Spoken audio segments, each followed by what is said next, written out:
నమస్తే రమ్ గారు. నమస్తే జయ. ఏదైనా ఒక చిన్న సిరీస్ స్టార్ట్ చేస్తారా? ఒక చిన్నగా ఒక 2-3 భాగాలు ఉండేలాగా. తెలివైన వీరలక్ష్మి కథ. ఓకే. ఒక ఊళ్ళో పూర్వకాలంలో నలుగురు అక్క చెల్లెళ్ళు ఉండేవాళ్ళు. అమ్మ నాన్న చనిపోయారు తొందరగా వాళ్ళకి. ఆఖరి పిల్ల కొంచెం లేటుగా పుట్టి. పెద్దక్కయ్యలు ముగ్గురికి పెళ్ళిళ్ళని, ఈ పిల్ల చిన్నపిల్ల. అక్కయ్యలే అమ్మా నాన్న లోటు తెలియకుండా పెంచుకున్నారు. ఆ పిల్ల పేరు వీరలక్ష్మి. అయితే కొంతకాలం పోయి ఇక పిల్ల కొంచెం 11వ ఏడు 12 13వ ఏడు 12వ ఏడో వచ్చాక ఒక మంచి సంబంధం చూసి పెళ్లి చేశారు. వాళ్ళు కొంచెం దూరం పెళ్లి సంబంధం. సరే పెళ్ళయింది. అప్పట్లో పెళ్ళిళ్ళు అంటే ఎంతసేపు వాళ్ళు మన ఇంటికి రావడం, మన వాళ్ళ ఇంటికి వెళ్ళటం ఉండేది కాదు.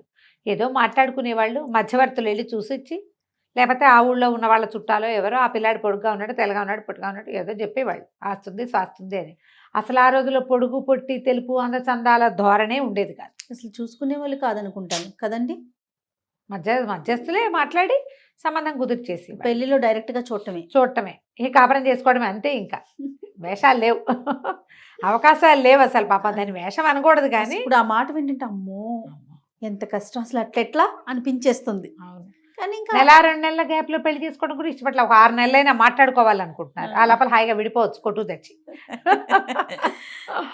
సరే పెళ్ళయింది. పెళ్ళికి దూరాభారం కదా, ఏకంగా పిల్లని కాపురానికే తీసుకెళ్తాంలే అన్నారు.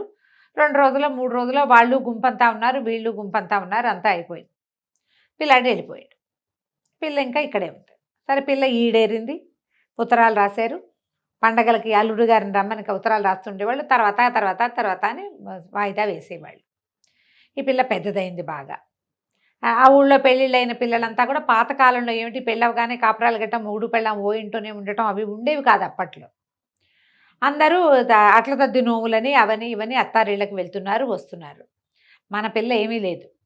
ఈ వీరలక్ష్మి వాళ్ళ అక్కయ్యే అట్టతద్దు నోములు అవి నోవించేసింది ఇంట్లో. వాళ్ళ పెద్ద అక్కయ్య నోములు నోవించింది. ఏవో పూజలు చేయించేవాళ్ళు. పుట్లో పాలు పోయితే పెళ్ళైన పిల్ల కదా, పెళ్ళిగైన పిల్లలతో ఏం చేయించాలో అవన్నీ చేయించేస్తుండే వాళ్ళు. చేసామని వాళ్ళకి ఉత్తరాలు పంపేవాళ్ళు. ఎప్పుడో ఎవరైనా ఆ ఊరు నుంచి వస్తే కబురు చేసేవాళ్ళు. అది దూరాభారం, ఎడ్ల బళ్ళ మీద రావాలి, టైం పట్టేది. ఆ అబ్బాయి ఎప్పుడూ రాలా వీళ్ళింటికి. కొన్నాళ్ళు పోయాక చాలామంది ఈ పిల్లతోటి వాళ్ళు కాపురాలకు వెళ్ళిపోయారు. ఈ పిల్లకేమీ కాపురం లేదు, ఏమీ లేదు, అది ఇంట్లోనే ఉంటూ ఉండేది. ఇప్పుడు ఆ చుట్టుపక్కల వాళ్ళు ఆ మాట ఈ మాట ఆసెమ్మ ఓసెమ్మ అనుకునేవాళ్ళు. అనుకుని ఓనాడు ఎప్పుడో నీలాటి రేవు దగ్గర ఆ వీరలక్ష్మి వాళ్ళ అక్కయ్యల్ని నేలేశారు చుట్టాలంతా, ఆ ఊళ్ళో ఉన్న ఆడంగులంతా. ఏమిటి పిల్లని కాపురాన్ని పంపరా, మీ అందరికీ పిల్లలు పుట్టేస్తారు, అదేమిటి కాపురం లేకుండా ఇక్కడే ఉంది అనేసరికి వాళ్ళ అక్కయ్యలకి ఏం చేయాలో తెలియలే. వాళ్ళేమో దూరభారం అవటం వల్ల రావట్లేదో, ఏదో వ్యాపారంలో దిగాడని ఒక కబురు వచ్చింది, అదో ఇంకోటో ఆయన ఇంకెక్కడికైనా దూరదేశం పోయాడో వీళ్ళకి తెలీదు. చాలా ఆలోచించుకుని అక్కయ్యలు ముగ్గురు కన్ను గెలుపుకుని, కాదండి మా వెంకయ్య మరిది, వెంకయ్య అతని పేరు, ఆ పెళ్లి కొడుకు పేరు, మా వెంకయ్య మరిది గారికి బోల్డు వ్యవసాయం ఏదో వ్యాపారం కూడాటాను కొత్తగా మొదలుపెట్టారట, అవన్నీ చూసుకుని 4 చూసుకుని రావద్దు, వస్తారు ఎప్పుడో, వచ్చినప్పుడు పంపిస్తాం పిల్లని, ఏముంది అని ఏదో కోసారు. ఈ కోతలైనాయి. ఇప్పుడు పెళ్లి కొడుకు పేరు వెంకయ్య, ఆయనకి దూరాభారంగా వ్యాపారం ఉంది. ఈ వ్యవహారాలన్నీ మాట్లాడుకుంటారు. ఆడాళ్ళు కూర్చుని మాట్లాడుకుంటే ఏముంది, పూసలు గుచ్చేస్తారు చక్కగా. అట్లా వాళ్ళ ఇల్లు, వాళ్ళ వాకిలి, వాళ్ళ అమ్మ నాన్న అక్క చెల్లి మేనమామ మేనత్త వాళ్ళ పిల్లలు ఎవరెవరు ఏ ఊళ్ళల్లో ఉన్నారు ఈ డిస్కషన్ అంతా పెట్టారు ఆ చెరువు దగ్గర. ఆ ఊళ్ళోకి దొంగతనానికి ఒక గుంపు వచ్చింది.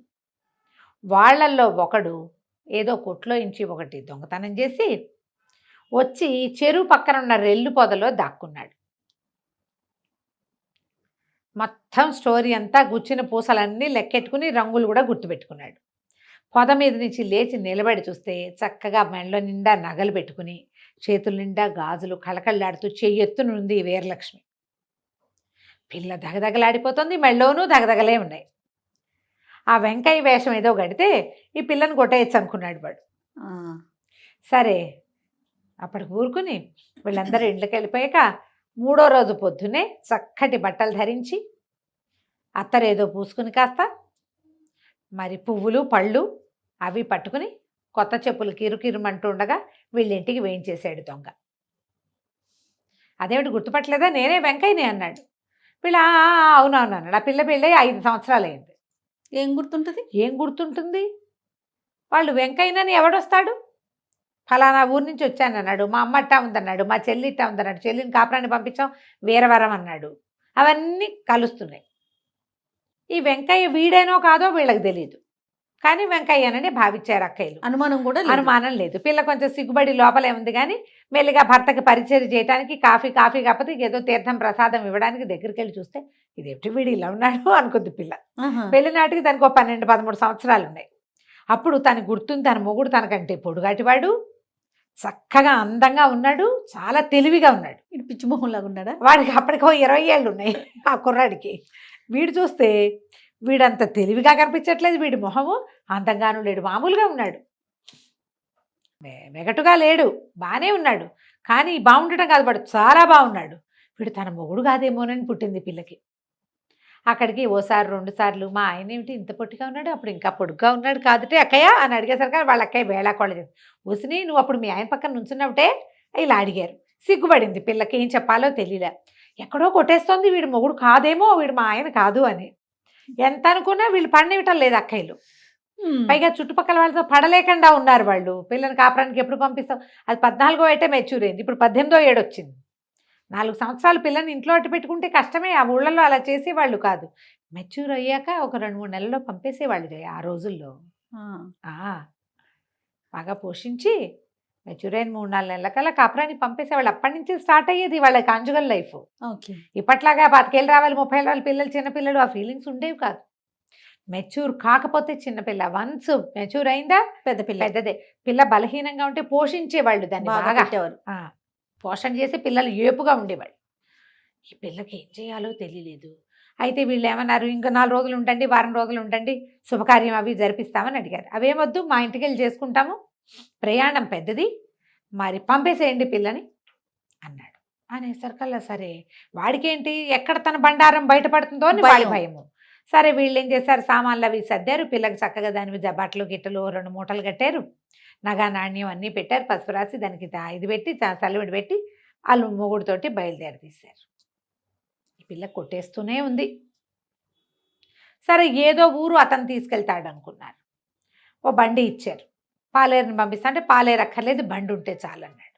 నేను తీసుకెళ్ళిపోతాను, వచ్చేటప్పుడు ఎవరిదో బండిలో వచ్చా, మీరు బండి ఇప్పించానంటే ఊళ్ళో ఓ బండి ఇప్పించారు. బండి వేసుకుని భార్యని వెంట పెట్టుకుని తీసుకుపోయి పిల్లని వెంట పెట్టుకున్నాడు. వీరలక్ష్మిని తీసుకెళ్ళి ఎంతో దూరం వెళ్ళిపోతాం అనుకుంది. ఇది అంత దూరం వెళ్ళల. మర్నాడు ఉదయం బయలుదేరారు. మధ్యాహ్నం కాస్త అయ్యేసరికి ఓ చోట ఒక పల్లెలోకి తీసుకెళ్ళాడు. ఆ పల్లెలో ఒక 10-12 ఇళ్ళు ఉన్నాయి. ఆ 12 ఇళ్ళు దొంగలవే. వాడు ఎక్కడికి తీసుకెళ్తాడు పాపం, వాడి ప్లేస్కే వాడు తీసుకెళ్ళాలి. వాడిని పాపం అంటున్నావు, పాపం నువ్వు. అక్కడి నుంచి ఆ గుడిసెల్లో ఒక పెద్ద గుడిసెగా ఉన్న దాని దగ్గరికి వెళ్ళి, అమ్మ తలుపు తీవే, కొత్త కోడల్ని తీసుకొచ్చాను, తీవే అని తలుపు కొట్టాడు. లోపల నుంచి ఒక ముసలి మామ వచ్చి తలుపు తీసింది. బంగార బొమ్మలా ఉంది. వీరలక్ష్మిని చూసేసరికి ఆవిడ సంతోషించేసింది. అయ్యి బాబోయ్ ఎంత బాగుంది పిల్ల, ఎంత చక్కటి పిల్లరా, ఎంత చక్కటి పిల్లని తెచ్చావరా నాయన బంగారు కొండ అంది. సరే పిల్లని లోపల ప్రవేశపెట్టారు. అది బయటికి గుడిసెగా ఉంది కానీ లోపల బోలెడన్ని బట్టలు, ఒక దండం మీద బోలెడన్ని పట్టు చీరలు పడేసి ఉన్నాయి. వీడు ఎక్కడి నుంచో కొట్టేసుకొచ్చాడు వాడు. అక్కడి నుంచి ఇంతవి ఎన్ని వెండి సామాన్లో, బోల్డని వెండి సామాను. అవి కూడా ఏమి వీళ్ళకి పొట్లం చేస్తున్నట్టుగా లేవు, పక్కన బారేస్తున్నాయి అవి. మన ఇంట్లో వెండి సామాన్ అంటే మనం ఏం చేస్తాం, దాచుకుంటాం. దాచపోయినా వెండి కంచాలు ఓబొత్తి, గ్లాసులు ఓబొత్తి, ఇత్తడి గిన్నెలు ఉంటే గిన్నె మీద గిన్నె పెట్టి వైనంగా పెట్టుకుంటారు. మన ఇంట్లో సామాన్ అయితే మనం ఎక్కడి నుంచైనా తెచ్చినవైతే, ఇప్పుడు మనం ఊరెళ్ళి వచ్చాము, సామాన్లు ఎట్లా ఉంటాయి, బజార్ వెళ్ళి వచ్చాము, అవన్నీ కుప్పల్లా పడేసి ఉంటాయి. బయట నుంచి తెచ్చినవి కుప్పల్లా ఉంటాయి. ఆల్రెడీ ఇంట్లో ఎగ్జిస్టింగ్ సామాన్లు జాగ్రత్తగా పెట్టుకో, వైనంగా కుదురుగా మటసంగా పెట్టబడి ఉంటాయి. ఇక్కడ ఏం మటసాలు అవి ఏం లేవు, ఇసురు పడేసి ఉన్నాయి. ఇంకా సద్దని సామాన్లు అనమాట అవి. ఇంకా వాటిని సెగ్రిగేట్ చేసి దేనికి దానికి సెపరేట్ చేయబడలా. అమ్మో ఊరు నిండా దొంగతనాలు అవుతున్నాయి, ఈ చచ్చినవాడు ఆ దొంగ కాబోలు భలే దొరికేసాను, ఇప్పుడు ఎలాగా కనిపెట్టేసింది పిల్ల. పెట్టేస్తే దానికి అర్థమైపోయింది.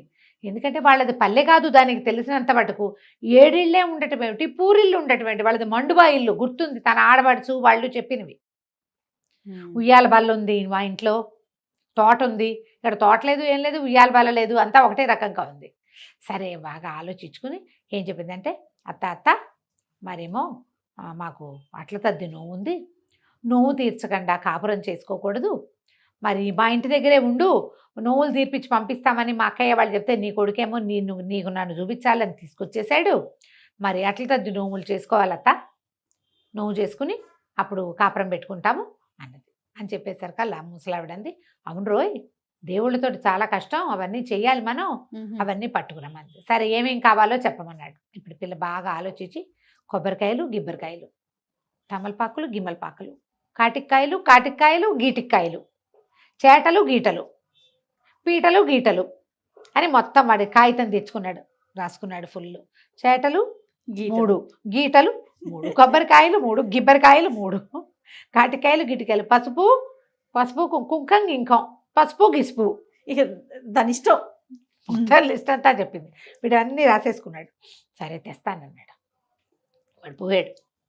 ఇదేం చేసింది పిల్ల, అటు ఇటు చూస్తుంటే అత్తగారు ఏవో పళ్ళు అవి తింటాను పెట్టి, మధ్యాహ్నం అయ్యేసరికి అలా అమ్మాయి నిద్ర వస్తుంది, నాకు తల్లో పేలమ్మా, మరి ఈయన పేరుంది నా దగ్గర, కాసేపు తలదువుతావు అంది. ఒక పిల్ల దొరికేసరికి తల దువ్వించుకుందాం అనుకుంది. సరే ముసలిది చూస్తే ముసలిదానికి కూడా చేతులు ఓగా దూరకం ఇంకోగా ఏది ఈవెన్గా లేదు. అర్థమైపోయింది. ఇప్పుడు ముందు ముసలిదాన్ని వదిలించుకోవాలి, తర్వాత మొగుడు వాడిని వదిలించుకోవాలి. సరే ఏం చేసింది, కొంచెం ఎండలోకి అత్తగారిని కూర్చోబెట్టి ఆ ముసలమ్మని తలదువ్వటం మొదలుపెట్టింది. తలదువ్వుతుంటే అటా నిద్రపోతుంది. ఏం చేసింది పిల్ల, ఎంత తెలివిగలదంటే అది కంచి పారిపోవాలి, వీళ్ళకి దొరకకూడదు. ఆ పక్కనే ఒక మడ్డు కత్తి పెట్టుంది.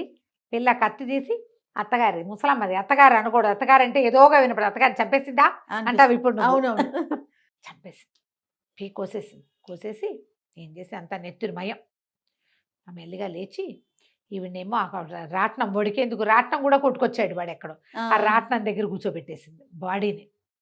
ఆ తల పట్టుకెళ్ళి ఆ పొయ్యి దగ్గర పైన చూరుకి వేళ్లాడు కట్టి ఆ పొయ్యి మీద ఒక పెనం పెట్టింది. పొయ్యి కాలుతోంది, పెనం పెట్టేసి బయటకు యువతలకు వచ్చేసింది. ఇప్పుడు ఏం చేయాలి, చేతులు కాళ్ళు కడిగేసుకుంది.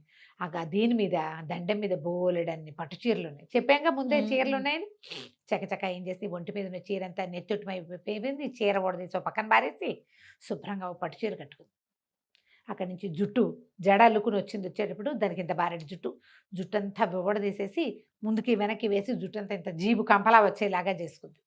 ఇక అక్కడి నుంచి తను తెచ్చిన సామాన్లలో బండి దించుకుని సామాన్లు తెచ్చారుగా, అక్కయ్య వాళ్ళు పసుపు కుంకాలు ఇచ్చారు కదా, ఇంత పసుపు తీసి బాగా ముద్దలా కలిపి మొహానికి చేతులకి పట్టించేసుకుంది. పచ్చగా ఇంత కుంకం తీసి కుంకం పెట్టేసుకుని పక్క నుంచి ఒక వేప చెట్టు 4 వేప మండలు విరుచుకుని వేప మండలు పుచ్చుకొని ఇంటి వైపుకి నడవటం మొదలుపెట్టి వెళ్ళాలి. ఇది అంత పొద్దున్న బయలుదేరి మధ్యాహ్నానికి చేరారు, ఆ వైపుకి నడిచి వెళ్ళాలిగా ఇది.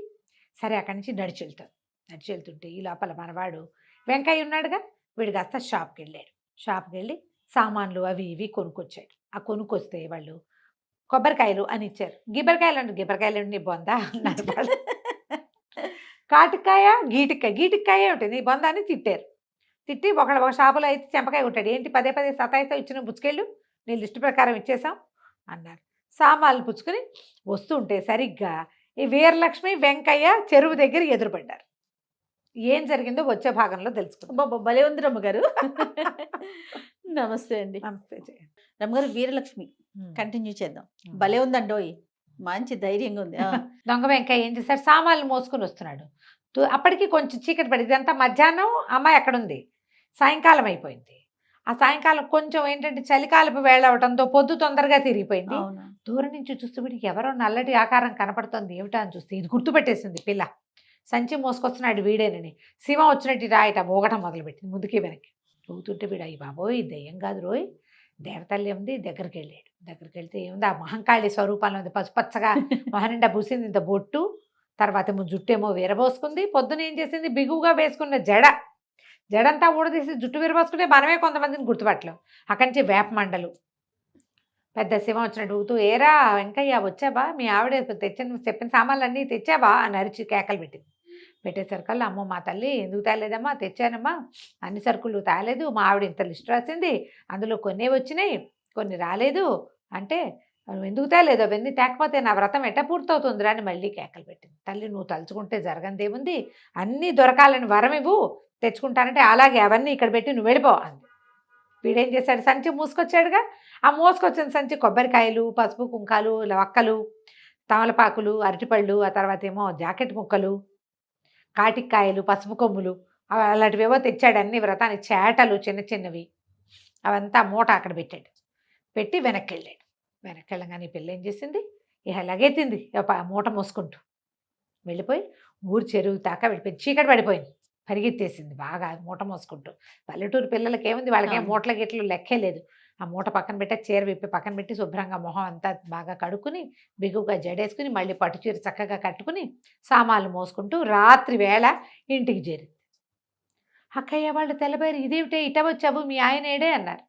మా ఆయనకి పడిపోయినంత పని ఏదో వచ్చిందిట, అంచేత నన్ను ఏం చేశాడు, మళ్ళీ వెనక్కి నడిచొచ్చి నన్నేమో మన ఊరు చెరువు దగ్గర దిగబెట్టేశాడు. ఊరు మగదల్లో నువ్వు ఇంటికి వెళ్ళిపో, మన వ్రతం ఇది ఉంది కదా అట్లా తద్ది నోము, అదేమో నన్ను ఇక్కడే చేసుకోమని సామాన్లన్నీ కొనిచ్చాడు అని చెప్పేసరికి అక్కయ్యలకి ఈ విషయం చెప్పాల. చూస్తే పిల్ల చక్కగా మంచి పట్టు చీర కట్టుకుంది. వీళ్ళ దగ్గర అంతా మామూలు వాళ్ళు, ఏదో పర్వాలేదు, వీళ్ళు అంత ఖరీదైన పట్టు చీర పిల్లకి కట్టబెట్టాడంటే మరి బాగుంది. సరే సామాన్లన్నీ వచ్చేసినాయి, పండగ సామాన్లన్నీ, అట్టతది సామాన్లు లోపల పెట్టారు. పిల్లని లోపల తీసుకుపోయారు. అదేదో కాస్త వాళ్ళ అమ్మ అక్క వాళ్ళ అన్నం పెడితే ఓ మొద అన్నం తిని పడుకుంది. కానీ దాని భయంగానే ఉంది, ఏమైపోతుందో అన్ని. ఈ లోపల ఈ పిల్ల ఇల్లు చేరే సమయానికి వాడు కొట్ల అన్ని దగ్గరికి వెళ్ళి అన్ని చోట్ల గీటికాయలు, గిబ్బరికాయలు, గీటికాయలు, కుంకం, గింఖం అన్నది ఇచ్చింది కదా, గింఖం, గిసుపు ఇలాంటివి అడిగి అందరితోటి తిట్లు, కొన్ని చోట్ల చెంపకాయలు తిని బతుకు జీవుడా అని మళ్ళీ చెరువు దగ్గరికి వచ్చి చూస్తే ఏముంది, ఆ చెరువు పక్కన సామాన్లు లేవు, దేవత లేదు. అయ్యయ్యో వరం ఇస్తుంది అనుకుంటే మన సామాన్లన్నీ కొట్టుకుపోయిందే. దిందుంపదగా ఎవడో వేషం వేశాడు, నాకు తెలియలేదనుకుని సరే ఇంటికి వెళ్ళిపోదాం, ఈ సంగతి రేపు పొద్దున్న చూద్దామని ఇంటికి వెళ్ళాడు. ఇంటికి వెళ్ళేసరికి వాడింటికి వెళ్ళేసరికి రాత్రి అయిపోయింది. ఇక అక్కడి నుంచి తలుపు కొట్టాడు. అమ్మ తలుపు తీవే అన్నాడు. ఈ లోపల ఈ పిల్ల ఏం చేసింది, పొయ్యి వెలిగించి పొయ్యి మీద పెనం పెట్టి పైన అత్తగారి ముసలమ్మ తల వేలాడదీసిందిగా, రక్తం పడుతుంది దాని మీద. చుయ్యి అని చిన్న చిన్న శబ్దం వస్తుంది. ఏదో నెత్తురు కాలిన వాసన వేరే రకంగా వస్తుంది. వీడు చుయ్యమని శబ్దం వస్తే అమ్మ ఏమన్నా అట్లు పోస్తోందా, ఏం చేస్తోంది, కోడలికి ఏమన్నా వండి పెడుతోందేమో, కోడలు ఇంతకాలానికి దొరికిందని. తీవే తలుపు, కొత్త కోడలు నువ్వు కలిసి వండుకు తింటున్నారా, తీవే అని తలుపు తోశాడు. తొయ్యబడలేదు. విసురుని తోసేసరికల్లా ఆ పక్కనే రాట్నానికి ఆనించుంది తల్లి శవం, మొండం పెట్టింది కదా అక్కడ. తలుపు దభేల్మని తెరుచుకుని ఆ రాట్నం కాస్త ఒక్క విసురుని అంతెత్తుని ఎగిరిపడి ఆ ముసలమ్మ శవం గుమ్మానికి అడ్డగబడి వీడు నిర్ఘాంతపోయాడు. ఏది అమ్మ తల్లేదు, శరీరం తెలుస్తుంది తల్లిదని. అమ్మ వెలుగు ఏదో చిన్న దీపం ఉంది వాళ్ళ ఇంట్లో, ఎక్కువ వెలుగేం లేదు, ఏదో బయట ఉన్న వెన్నెల వెలుగు వాడికి అర్థం కాల. గబగబా ఆ దీపం ముట్టించాడు. ముట్టిస్తే ఇంకేముంది, మెడలేదు తల్లి. అక్కడి నుంచి పరిగెత్తుకుంటూ అటు ఇటు ఏదో చుయ్యమంటోంది. ఏమిట్రా అని చూస్తే పొయ్యి వెలుగుతోంది, సన్నగా మండుతోంది. ఆ పైన ఏమో పెనం పెట్టుంది, పైనుంచి తల్లి సేవ. అమ్మ బాబోయ్, వీరలక్ష్మి చేసింది ఇంత పని రాకాసి మొహంది. పిల్ల ఉఠావుగా ఉంటే బాగుంటుంది అనుకున్నాను, దీంతో ఇది ఇంత పని చేసింది. అయ్యే బాబోయ్, ఇంకేమైనా ఉందని ఆ తల్లి మొండేమో సేవత అలా కలిపి ఓ పక్కన పెట్టాడు. ఫ్రెండ్స్ని అందరినీ కేకేశాడు. వీరలక్ష్మి దొంగ మొహాన్ని ఇంత పని చేసింది, మన కొంప ముంచేసింది. రేపొద్దున మా అమ్మకి ఉత్తర క్రియలు చేసుకోవాలని తెల్లవారే తల్లికి ఉత్తర క్రియలు చేశారు. ఉత్తర క్రియలు చేసిన తర్వాత ఏం చేశారు, సరే చీకటి పడింది. సాయంత్రం అయిపోతుంది. ఈ కథ అంతా అయ్యేసరికి చీకటి పడి ఒకవేళ పిల్ల వెనక్కి చేరిపోయిందేమో, వాళ్ళ ఇంట్లో ఏం చెప్పిందో, అసలు పిల్ల ఇంట్లోకి చేరిందో లేదో ముందు చూద్దామనుకున్నారు. 6 దొంగలు వీళ్ళు గొడ్లని కాసుకుంటూ ఉంటారు. ఆవులు ఉన్నాయి వాళ్ళకి పుష్కలంగా. ఆవులు కాసుకుంటూ చుట్టుపక్కల ఊళ్ళ చుట్టూతా తిరిగి ఎవరింట్లో వెసులుబాటుగా ఉంటుందో చూసుకుని అక్కడ దొంగతనం చేస్తారు. మామూలుగా వాళ్ళు పశువుల కాపర్లలాగానే కనపడతారు. ఆవులు మేపుకుంటూ తిరుగుతారు.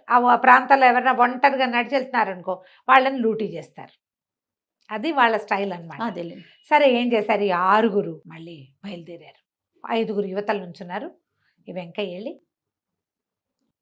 ఇలా ఇంటి దగ్గర దాకా వెళ్ళాడు. ఆ అమ్మాయి గది తెలుసు వాడికి, ఎందుకంటే 3 రోజుల ముందు ఇంట్లోకి వచ్చాడు, చూశాడు. అయితే ఆ అమ్మాయి గదికి ఆ పిల్ల లోపల భాగంలోకి వెళ్ళాక ఒక పక్క నుంచి వెళ్ళొచ్చు, పెడగా ఉంది ఆ గది, కిటికీ ఉంది. ఈ పిల్ల ఏం చేసింది, తెల్లవారులు ముందు రోజు రాత్రి నిద్రపోయింది. ఈ రాత్రి దానికి భయం పట్టుకుంది. వీళ్ళేమి చడి చప్పుడు కాకుండా ఉన్నాడేమిటి, వచ్చి ఇంటి మీద పడతాడేమో, వాడే మొగుడని వీళ్ళు అనుకుంటారు. ఇది కాదని చెప్పాలా, భయపడిసేస్తారని. ఏం చేస్తారో అనని ఏం చేసింది, రాత్రి ఒక ఇంత పిడిబాకు ఒకటి దగ్గర పెట్టుకుని కూర్చుని ఉంది కిటి గదిలో. సరే చూస్తూ ఉంది, ఏదో సందడి అవుతుంది. అక్కయ్యలంతా నిద్రపోయారు. ఇది భయంతో ఉన్న వాళ్ళకి నిద్రలు పట్టవు. చీమ చిటుక్కుమన్నా మెల్లిగా కిటికీ దాకా వెళ్ళి చూసొస్తాం. సరే ఒక మనుషులు చేరారు గుంపుగా, అది తెలిసింది చెట్ల చాటున ఉన్నారని. ఒక మనిషి తన ఇంటి వైపు నడిచి రావటం కూడా చూసింది. ఈ అమ్మాయి గది ఇది. వాడు ఏం చేశాడు, ఇట్లా కిటికీకి మొహమానికి, చీకట్లో ఎట కనపడుతుంది మనకి, బాగా చూస్తే కాసేపటికి కను వెలుగు ఏర్పడి మనకు అక్కడ ఏముందో తెలుస్తుంది. ఫస్ట్ టైం చూస్తే చీకటి గుయ్యారంగా ఉంటుంది, సైన్స్ అంతేగా. వీడేం చేశాడు, కిటికీకి మొహమానించి చూస్తున్నాడు. చూస్తుంటే ఇది ఏం చేసింది, చటుక్కున ఈ పక్క నుంచి చాకు పెట్టి ముక్కు తెక్కొచ్చి, అయ్యో వాడు ముక్కు మూసుకొని లబో దెబో అనుకుంటూ అరిస్తే పట్టుపడిపోతాడు. ఇలా చేయి చూపించాడు. చేయి చూపించేసరికి వాళ్ళలో ఒకడు పరిగెత్తుకొచ్చాడు, ఉందా ఉందా ఉందా అని. వీడు ముక్కు పుచ్చుకుని అవతలకు నడిచే లోపల రెండో వాడు మొహమాని ఇచ్చాడు, వాడు ముక్కు కోసేసింది. 6 ముక్కులు దిగిపోయినాయి. 6 ముక్కులు పడ్డాయి ఇంట్లో.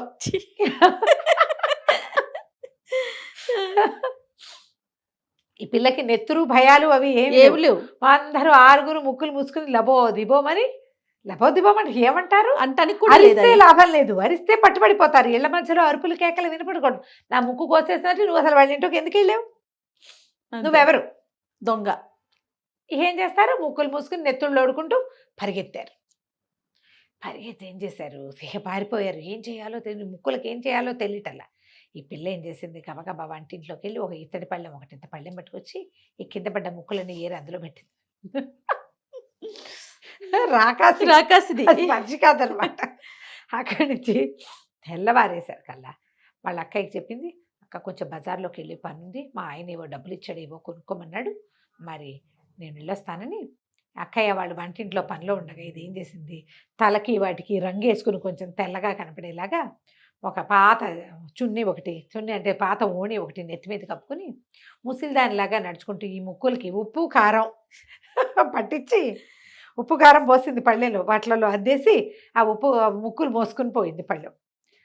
పట్టుకెళ్ళి ఏం చేసింది, బజార్లో ఎక్కడ ఏ పక్క దారి అయితే వీళ్ళు గొడ్లు ఈ అమ్మాయిని దారికి తీసుకెళ్ళాడో వాళ్ళ ఇంటి వైపుకి, ఆ వైపుకి తిరగటం మొదలెట్టింది. ముక్కులు బాబు, ముక్కులు మంత్రించిన ముక్కులు ఎవరు కావాలంటే వాళ్ళు అంటించుకోవచ్చు, క్షణాల్లో పెరిగిపోతుంది ముక్కు. పొట్టి ముక్కు వాడు పెట్టుకోవచ్చు, ముక్కు లేని వాడు పెట్టుకోవచ్చు అని కేకలు పెట్టడం మొదలెట్టింది. అక్కడ ఒక చెరువు కట్టుంది. వీళ్ళు రాత్రి ముక్కులు ఓడుతూ ఏం చేస్తారు, మొహాలు కడుక్కోవడానికి చెరువు దగ్గర దిగి ఉంటారు. పొద్దున్న 9 అయింది. ఈ ముక్కులతోటి ఏం చేసుకోవాలో తెలియటం, అందరు మొహాలు ఇట కప్పుకుని తిరుగుతున్నారు. ముక్కిడి కనపడుతుంది కదా ముక్కు దిగిపోతే. అక్కడి నుంచి ఒకడు విని, ఏమిటో ముక్కులు అమ్ముతుందిరా ముసిలిది, ఏమిటో చూద్దామని ఒకటి దగ్గరకు వచ్చాడు. ఏమిటవ్వా ఇవి అన్నాడు. ముక్కులనైనా మంత్రించిన ముక్కులు, మాంత్రికుడు ఒకడు మంత్రించి ఇచ్చాడు, వీటికి ఏం లేదు, చక్కగా గుగ్గిలను ధూపం వేసి ముక్కు అతికించుకుంటే ముక్కు వచ్చేస్తుంది. ముక్కు అంటుకుపోయి చక్కగా పెద్ద పెద్ద ముక్కులు వస్తాయండి. అనగానే ఎన్ని ఉన్నాయి లెక్కెట్టాడు, 6 ఉన్నాయి. కరెక్ట్గా 6 సరిపోయాయి.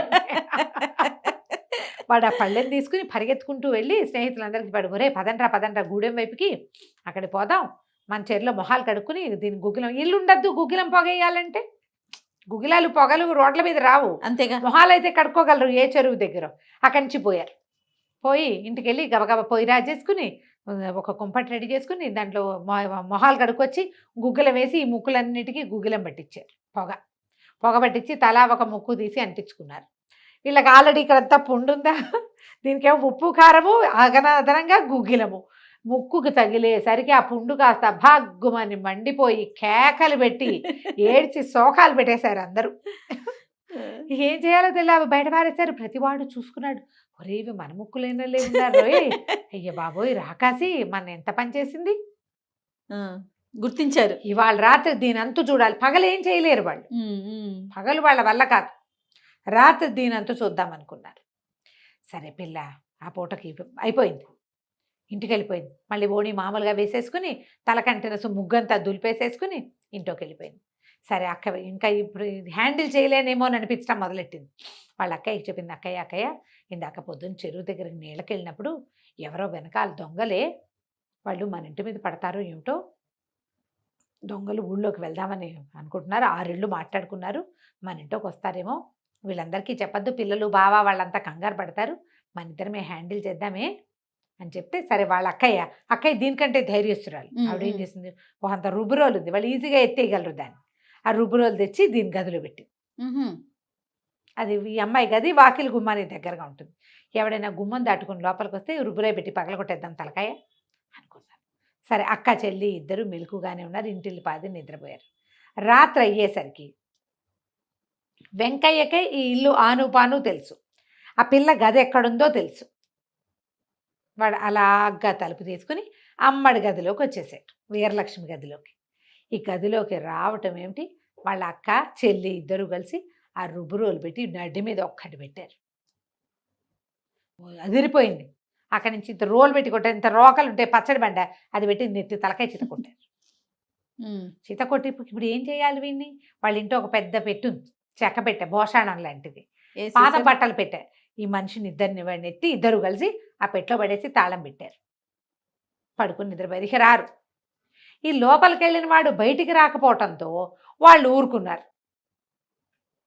ఈ లోపల ఏమైంది, కుక్కలేవో మురుగుతున్నాయి, వీళ్ళు బెదిరారు. ఆ పిల్లని చంపేస్తానన్నాడు వాడు. చంపేసి వాడి దారి వాడు పారిపోయి ఉంటాడు, వాడే వస్తాడు అనుకుని మిగిలిన తోడొచ్చిన 5 వెనక్కి వెళ్ళిపోయారు. ఈ మర్నాడు పొద్దున ఈ పెట్టెని ఈ అమ్మాయి ఏం చేసిందో, ఎలా వీళ్ళ నుంచి తప్పించుకుందో మనం వచ్చే భాగంలో తెలుసుకుందాం. మామూలు పిల్ల కాదు రమ్మగారు. నమస్తే అండి. నమస్తే రమ్మగారు. వీరలక్ష్మి ఒక వీరగాథ, వీర వనితది మాట్లాడుకుంటూ ఉన్నాం. ముందు ముక్కులు కోసేసింది, ఇప్పుడు ఏం చేసింది, ఇంట్లో అక్క చెల్లి ఇద్దరు ఒక పెద్ద రోకల వండని వాటిని పెట్టుకుని సిద్ధంగా కూర్చున్నారు. ఆ పడిపోయిన వాడిని ఆ వెంకయ్యే ముందు వచ్చాడు, వాడిని ఏం చేసింది భోషాణంలో పెట్టలో పెట్టేసింది, వాళ్ళేమో వెళ్ళిపోయారు. తెల్లవారేసరికి వీరలక్ష్మి ఏం చేసింది, ఒక మళ్ళీ ముసిలి వేషం వేసుకుని ఓ బండిని పిలిచి ఈ భోషాణం పెట్టని ఆ బండిలో పెట్టుకుని తీసుకెళ్ళేసరికి అలా ఒక చెరువుగట్టు దాకా వెళ్ళింది. చెరువుగట్టు దగ్గర దాన్ని దింపి బండి వెళ్ళిపోరా అని పంపించేసి ఆ భోషాణం పక్కన కూర్చుంది. ఈ 5 దొంగలు కనపడ్డారు ఆవిడికి, అమ్మాయికి. వాళ్ళు ఆవులు తోలుకొస్తారు చెరువులోకి. అమ్మో యావా భలేగా ఉందని పలకరించారు. ఏందవ్వా ఏంటంటే, నాయనా బాబు ఈ పెట్టే మాకు చిరకాలంగా ఉంది మా ఇంట్లో, పెట్లో నా లక్ష్మీదేవి ఉంది, బోల్డ్ అంత డబ్బులు ఉన్నాయి, నేనేం చేసుకుంటాను ముసలిదాన్ని, కమ్మగా పాలు తాగుదామంటే ఒక ఆవు లేదు నా దగ్గర, అందుకని ఈ భోషాణం పెట్టని ఎవరికైనా ఇచ్చేసి ఒక ఆవుని దోణ్ణి కొనుక్కుందామని కూర్చున్నాను నాయన అంది. ఏముంది పెట్లో ఏముంది అని అడిగారు వాళ్ళు.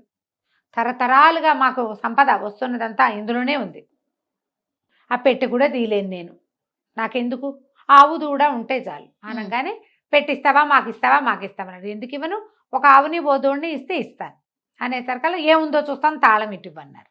అనేసరికల్లా నాయన భలేవాడివి, అట్లా తీయకూడదు, ఇది ఎన్నేళ్ల నుంచో మూత పెట్టి ఉన్నది, దీన్ని చక్కగా దీనికి ధూపం వేసి చక్కగా స్నానం చేసి మనం ధూపాలు అవి వేసి అప్పుడు తాళం తీస్తే లక్ష్మీదేవి బయటకు వస్తుంది, లేకపోతే శంకిడిలాగా మీద పడి పీక్కు తింటుంది. ఇప్పుడు కనుక తీసేవా నువ్వు స్నానం లేదు పానం లేదు, తాళం తీస్తే నీ మీద అమ్మవారు అయ్యి అది మీద పడుతుంది, భూతక్కి అవుతుందని బెదిరించింది. ఆ రోజుల్లో ఆ నమ్మకాలు ఉండేవి. పాతకాలపు భోషాణ పెట్టెలు తీస్తే అందులోంచి బుస్సుని పావులు వచ్చేవి, అలా కథలు ఉన్నాయి కదా. వీళ్ళేమనుకున్నారు, ముసలిదేమో చూస్తే డబ్బులు కాదు దానిలాగానే కనపడుతోంది, పెట్టేమో మంచి దిట్టంగా ఉంది, దానంతా వెండి పువ్వులు అవి తావడాలు చేస్తున్నాయి, ఏదో ఉంటుంది, ఇది చెప్పేంత పేద సంపద కాబోయినా ఎంతో కొంత ఉండకపోతుందా, తాళం తుప్పెక్కిన పాత తాళం. సరే ఏమనుకున్నారు, ఇదిగో ఆవులున్నాయి, ఏ కావాలో తీసుకోమంటే మంచి దిట్టంగా చక్కగా నున్నగా నిగనిగలాడుతూ కళకళలాడుతున్న ఒక ఆవుని దూడిని సెలెక్ట్ చేసుకుంది ముసలి వేషంలో ఉన్న వీరలక్ష్మి. ఆవుని దూడిని నేను తోలిపోతాను, మీరు దీన్ని చక్కగా మీ ఇళ్ళకి తీసుకుపోయి మీరు 5 శుభ్రంగా తలంట్లు పోసుకుని స్నానాలు చేసి దీనికి ధూపం వేసి మీరు కూడా ఆ ధూపం కాస్త పీల్చి అప్పుడు తాళం తీయండి అని తాళం చేతులు పెట్టింది. వీళ్ళలో ఒకడికంటే ఒకడు ముందు వెనక అనుకోవడానికి వీల్లేదు, భయం అందరికీ కూడా. వాళ్ళు భోషాణం పెట్టి మోసుకుంటూ పోయారు. వాళ్ళ దగ్గర బండి లేదు, భోషాణం మొయ్యాలి మోసుకెళ్తుంటే ఏమైంది, కాస్త ముందుకెళ్ళేసారు కదా, అబ్బాయి ఏంట్రా ఇంత బరువుగా ఉంది, బరువు ఎక్కుతుందా ఏమిట్రా అనిపిస్తోంది వాళ్ళకి. ఇంకా ఇంకా ఇంకా ఇంకా ముందుకు తీసుకెళ్లారు. ఇంకా కొంచెం ముందుకు తీసుకెళ్తే విసుగు పుట్టేసింది, మొయ్యలేపోయారు. అమ్మో ఇందులో ఏం భూతం ఉందోరా, ముసలిది మనని మోసం చేసింది, ఏ భూతం ఉండుంటుంది, ఇంకా ఇంకా బరువు పెరిగిపోతుంది, దీన్ని ఇక్కడే పారేద్దామని వదిలేద్దాం అనుకున్నారు. ఒకడు వదిలేసి ఒకడు పట్టుకుని ఆ పెట్టె కాస్త అడ్డదిడ్డంగా పడి తపక్కమని ఆ తాళం ఓపెన్ అయిపోయింది. ఓ తాళం ఓపెన్ అయిపోయేసరికల్లా అది పక్కకి ఒరిగిలి పడింది. తాళం తెరుచుకునేసరికల్లా అది గొళ్ళెం పెట్టి తాళం పెట్టింది. ఆ గొళ్ళెం తెరుచుకుని ఆ లోపల ఉన్నవాడు తల కింద పక్కన పడ్డాడు. పడంగానే వాడికి మెలకు వచ్చింది. మెలకు వచ్చి తోసేసరికల్లా కాస్త అటు ఇటు కదిలేసరికల్లా తలుపు మూత తెరుచుకునేసరికల్లా కెవ్వు మరి కేక పెట్టాడు. ఒక్కసారి వెలుగు కనపడేసరికి స్పృహ తప్పి ఉన్నవాడు కదా, కేక పెట్టేసరికి అయ్య బాబోయ్ ఇంకేముంది ఆ భూతం బయటకు వచ్చేసి ఇలాగెత్తండి రా అని 5 పరిగెత్తారు. వీడు స్పృహలోకి వచ్చి చూసుకుంటే తనే ఎక్కడో రోడ్డు మీద ఉన్నాడు. అది చూస్తే చెరువు గట్టు దాటినట్టు కనపడుతోంది. ముందు పరిగెత్తేవాళ్ళు తన ఫ్రెండ్సే. ఆవులన్నీ కకావికలుగా ఎవడి బయట దారిని పరిగెత్తేస్తుంది. వీడు పరిగెత్తుంటే ఆవులు పరిగెత్తావు, ఒరే ఆగండ్రా మీ దుంపల దగ్గర వీడు ఎంత అర్చన, అయ్య బాబోయ్ వెంకయ్య గొంతుతో పిలుస్తోందిరా పిశాచం ఇంకేముంది అని పరిగెత్తారు. వాళ్ళ వెనకాల పడి వీడు పరిగెత్తడం మొదలెట్టాడు. ఎంత పరిగెత్తినా వాడు వీడికి అందలా. కానీ ఆ పరిగెత్తే 5గురిలో ఒకడికి రాయేదో తగిలి వాడు దెబ్బేళ్ళని ముందు పడ్డాడు. పడగానే వీడు పరిగెత్తుకుంటూ వెళ్ళి వాడిని కావిటేసుకున్నాడు. వెంకయ్య, ఒరే మీ దుంపల దగ్గర ఎందుకు పరిగెడుతున్నారు రా, నేను వెనకాల నుంచి కేకేస్తుంటే తల పోటెత్తిపోతోంది, ఏదో తగిలింది నెత్తికి, వీపులు నొప్పిగా ఉంది, నేను ఎంత పరిగెత్తినా ఆగి చావరేరా మీ మొహాలు మండ అని తిట్టడం మొదలెట్టాడు. ఎప్పుడైతే వీడు బూతులు తిట్లు అందుకున్నాడో అప్పుడు పడ్డవాడికి వీడు దయ్యం కాదు వెంకయ్యే అని తెలిసింది. అర్థమైంది. నువ్వెక్కడి నుంచి వచ్చావురా పెట్లోకి అన్నాడు. నాకేం తెలుసు, దాని ఇంట్లోకి అడుగు పెట్టా, తర్వాత పెట్లోంచి బయటకు వచ్చాను అనగానే అమ్మ బాబోయ్ అని ఓ అన్నయ్య ఓ బావయ్య అని కేకేసి వాళ్ళని ఆపాడు. ముందు పారిపోతున్నాడు నలుగురిని. వాళ్ళు కూడా వెనక్కి వచ్చారు. పిశాచం పట్టేసుకుంది వేయండి అనుకున్నారు. దగ్గరకు వస్తే వెంకయ్య, ఏం జరిగింది అంటే ఏదో పెట్టి కొట్టారురా నన్ను ఆ పెట్టెలో పడేసినట్టున్నారు. ఆ పెట్టె వీడికి అప్పచెప్పి ఆవు దూడ పట్టుపోయింది. అది ఓహోహో చక్కటి ఆవు దూడ, పెద్దవి, బోళ్ళు పాలిచ్చేది, అది కాస్త పట్టుపోయింది. దీన్ని బతకనివ్వకూడదు, ఏమైనా సరే ఈ పిల్లని ఎత్తుకుపోయి ఎక్కడైనా వేసేసేయాలి. సరే ఏం చేశారు, మళ్ళీ వెళ్దాం అనుకున్నారు. మళ్ళా 2 రోజులు ఆగారు. ఈ పిల్లకి భయంగానే ఉంది. 2 రోజుల్లో ఏమీ అవల. సరేలే బుద్ధి వచ్చింది, కొన్నాళ్ళు ఇంకా ఊరుకుంటారనుకో. వాళ్ళు కూడా వెంటనే వెళ్తే అది జాగ్రత్త పడుతుంది. కొద్ది రోజుల పాటు ఇంకా ఊరు వైపుకే వెళ్ళాల. దాంతో మెల్లిగా రోజు భయపడుతూ నిద్ర మెలకుగా ఉండేది. క్రమంగా గాఢంగా నిద్ర పట్టడం మొదలుపెట్టింది. తగ్గిపోయింది ఈ ఎద్దడి అని అనుకుంది. ఆవు దూడని పట్టుకొస్తే మా ఆయన కొనిచ్చాడని చెప్పింది అక్క వాళ్ళకి. చెప్పింది కానీ అసలు సంగతి మాత్రం విషయం చెప్పలేదు. సరే చెప్పకుండా ఇంట్లోనే ఉంటుంది. ఒకరోజు ఏమైంది, రోజు రెక్కి చేసేవాళ్ళు వీళ్ళు. ఈ పిల్ల ఏం చేస్తుందని ఎవడో ఒకడు వచ్చి చూసి వెళ్ళేవాళ్ళు. అది సాయంకాలాలు నొలక మంచం వేసుకుని చీకటి పడ్డాక చల్లగాలికి వెనకాల పెరట్లో పడుకుంటుంది. 4-5 రోజులు చూసి ఇది సాయంత్రం పూట పడుకుంటోంది వీరలక్ష్మి పిల్లది అని తేల్చుకుని ఏం చేశారు, ఒకనాటి రాత్రి వేళ ఆ అమ్మాయి నొలక మంచం వేసుకుని దొడ్లో పడుకునేది చల్లగాలికి. అక్కయ్య వాళ్ళు కూడా సరే లేని ఊరుకునేవాళ్ళు. ఇంట్లోనే కదా, మన పెరట్లోనే, ఏం భయము, గేట్ ఎలాగూ వేసి ఉంటుంది. గేటు తాళం తీసుకుని వీళ్ళు చక్కగా నూలక మంచం మీద పడుకుని పిల్లని 4 పక్కల ఎత్తుకుని బయలుదేరారు. మంచం కోళ్ళు సులువు కదా పట్టుకోవటం. సరే ఒకటి తప్పితే ఒకడు మార్చుకుంటున్నారు. వెంకయ్యకి గట్టిగానే దెబ్బలు తగిలినాయి. 4గురే వచ్చారు. అక్కడి నుంచి ఏం చేసింది, ఒక కాసేపు దూరం వెళ్ళిన తర్వాత గాలి మారినట్టు తోచింది పిల్లకి. చల్లగాలి, మన దొడ్లో గాలి వేరు, రోడ్డు మీదకి పోయేసరికల్లా వేపగాలి రంపగాలి తగులుతుంది. ఎంత గాలేస్తుందో ఇంట్లోకి వెళ్ళిపోదాం అనుకుంది. మెలకు వచ్చి చూసుకుంటే ఇంకేముంది, తను ఎక్కడికో వెళ్ళిపోతుంది. కింద వీళ్ళు ఎవరో మోస్తున్నారు. బాగా చూసి ఏం చేసింది, నులకలోంచి చెయ్యి పోనిచ్చి ఒక్కోడిని వీళ్ళు ఇలా పక్కకి మోస్తున్నారు, మోయటానికి వీలుగా తలలు దడివి అందరికి ఇంతంత పిలకలు ఉన్నాయి వాళ్ళకి. ఆ కాలంలో పిలకలు ఉండేవి.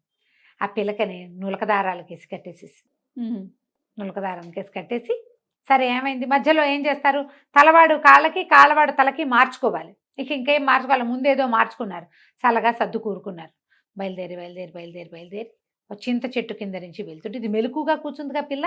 చింతకొమ్మ ఒకటి అందుకుని చింత చెట్టు ఎక్కేసింది. వీళ్ళు చూసుకోలేదు, మాటల్లో పడ్డారు. బరువు తగ్గింది, అలా ఊహ రాల. ఆ పెద్ద నుయ్యి ఉందట వాళ్ళ ఊళ్ళో, చాలా పెద్ద నుయ్యి. ఆ నుయ్యి దాకా తీసుకెళ్ళి ఏం చేశారు, ఒకేసారి దీన్ని ఎత్తేసేద్దాని రాని ఆ మంచం ఎత్తి వేసేయబోయారు. మంచం ఏమో వీళ్ళ పిలకలకి మంచం వేసి కట్టేసింది. మంచం కట్టేసింది కదా, ఇంకేముంది, 4 అందులోనే 4 ఊతంగా వెళ్ళి నూతులు పడ్డారు. లబో దిబో కేకలు అరుపులు. నూతులో పడి మునిగిపోలా. మంచం ఒకటి కాసేసింది బాగా, కానీ లోపలికి పడిపోయారు.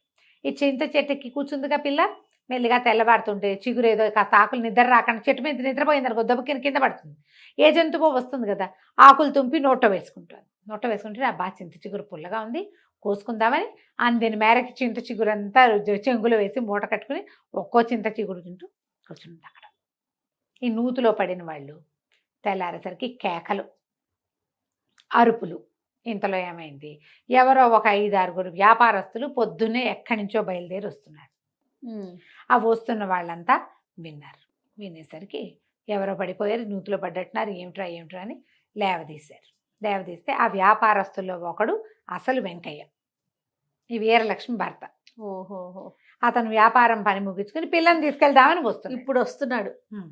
వస్తుంటే సరే బయటికి తీసుకొచ్చాక బయట వాళ్ళు ఏం చేశారు, ఆ చుట్టుపక్కల అక్కడ ఇక్కడ వెతికి ఏవో తాళ్ళు కర్రలు అవి ఇవి వేసి, ఏమైంది బాబు ఏంటంటే, అయ్యి బాబు ఈ పిల్ల ఏమైనా మావాడు మాకేమో చాలా ఇబ్బంది అయిపోయిందండి, వీరలక్ష్మి ఒక బ్రహ్మరాక్షసి, ఆ పిల్ల మా ఆవులు కొట్టేసింది, మరి దాన్ని తీసుకెళ్ళి ఎలాగైనా దాన్ని అంతు చూద్దాం అనుకుంటే మా నెత్తులు కట్టేసేసి దీనికి తామేం చేశారో వాళ్ళు చెప్పల. వీరలక్ష్మి అని ఒక పిల్ల ఆవు దూడాన్ని కొట్టేసింది, మావాడు ఒక నడు విరకొట్టింది, పాడుపిల్ల అని చెప్పారు. చెప్పేసరికి ఇతను గుండు మండిపోయింది.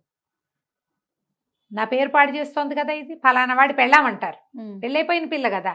అక్కడి నుంచి ఏమైంది, ఇక్కడ వ్యవహారం వీళ్ళందరినీ పిలకలు అవి ఓడదించి తలా ₹1 కాసు పెట్టి, సరే నేను ఇంటికి వెళ్ళి కనుక్కుంటానని ఇంటికి వచ్చాడు. వచ్చేసరికల్లా వీళ్ళెవరూ మంచినీళ్ళు కూడా ఇవ్వాలి, వాళ్ళకి అసలు తెలియదు. వాళ్ళు ఇంకో వెంకయ్యని చూశారు. మన లోపలికి వచ్చేసరికల్లా వాళ్ళు ఎవరు పలకరించలేదు.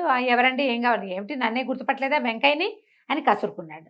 ఈ పిల్ల మళ్ళీ చింత చిగురు కోసుకొచ్చింది కదా, దొడ్లో కూర్చొని చింత చిగురు నూరుతోంది పచ్చడి పొద్దున్నే సద్దెన్నాల్లోకి. ఎప్పుడో కొత్త గొంతు వింటే అది బయటకు వచ్చేసరికి మొగుడిని గుర్తుపెట్టింది.